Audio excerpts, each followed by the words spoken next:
It's Mrs. Christie's story time again. Today's story is All in One Piece by Jill Murphy.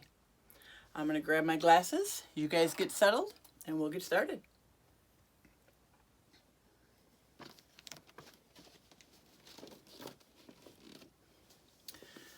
Mr. Large was getting ready for work. "Don't forget the office dinner dance tonight, dear," he said. "Oh, of course I won't," said Mrs. Large. "I've been thinking about it all year."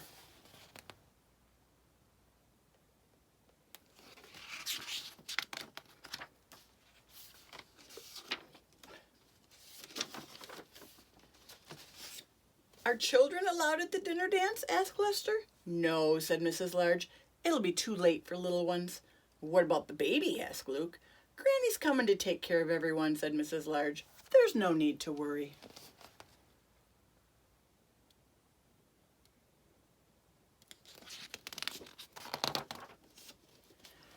Granny arrived at supper time. The children were already bathed and in their pajamas. Granny gave them some painting to do while she tidied up, and Mr. and Mrs. Large went upstairs to get ready.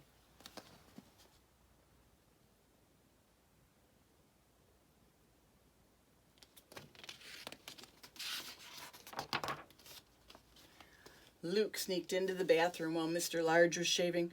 "Will I have to shave when I grow up?" he asked, and he patted some foam onto his trunk. "Go away," said Mr. Large. "I don't want you ruining my very best trousers."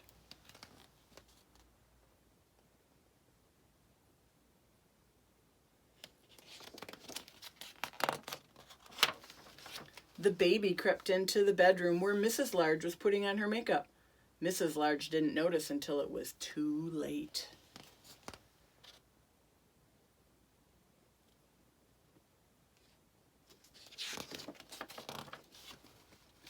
"Look," said the baby, "I'm pretty."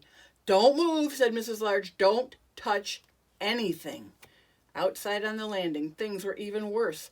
Laura was clopping about in her mother's best shoes and beads, and Lester and Luke were seeing how many toys they could cram into her new tights.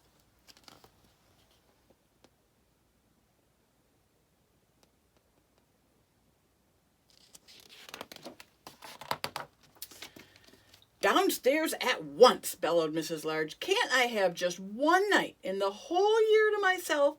One night where I'm not covered in jam and poster paint. One night where I can put on my new dress and walk through the front door all in one piece?"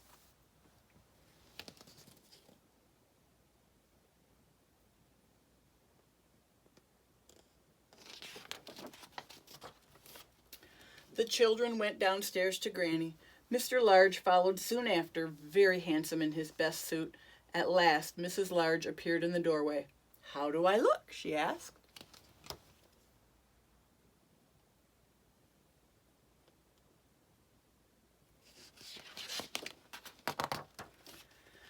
"Pretty, Mommy," gasped the children. "You look smashing," said Mr. Large.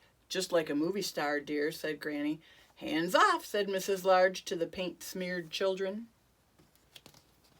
Notice where Mrs. Large is sitting.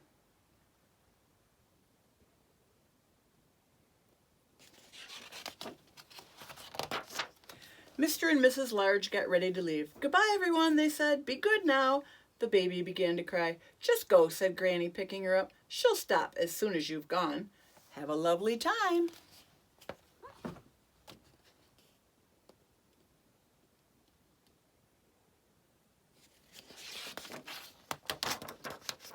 "We've escaped," said Mr. Large with a smile, closing the front door behind them. "All in one piece," said Mrs. Large, "and not a smear of paint between us." "Actually," said Mr. Large gallantly, "you'd look wonderful to me, even if you were covered in paint."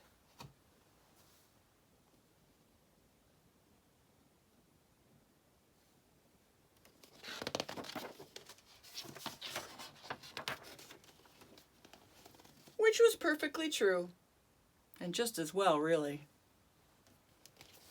What does she have on the back of her dress? And how did it get there?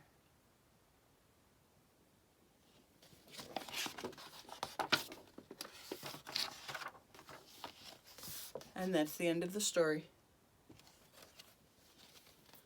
Thanks for listening. I'll have another book for you tomorrow.